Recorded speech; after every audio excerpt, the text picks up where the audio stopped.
Salom do'stlar, kanalda yangi bo'lsangiz obuna bo'lishni unutmang. O'zbekistonda hafta davomida iliq va asosan quruq ob-havo bo'lishi kutilmoqda. Kechalari 4-9 daraja, kunduz kuni 17-22 daraja iliq bo'ladi.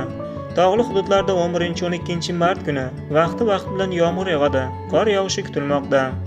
11-14 mart kunlari O'zbekiston bo'yicha iliq va asosan quruq ob-havo bo'lishi kutilmoqda, deya xabar qilmoqda O'zgidromet agentligi.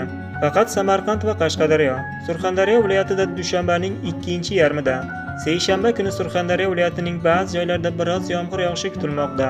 Havo harorati asosan kechalari 4-9 daraja, kunduz kuni 17-22 daraja, ba'zi joylarda 22 daraja atrofida bo'ladi. Respublikaning tog'li hududlarida 11-12 mart kunlari vaqti bilan yog'ingarchilik, qorga aylanishi kutilmoqda. 13-14 mart kunlari esa yog'ingarchilik kutilmaydi.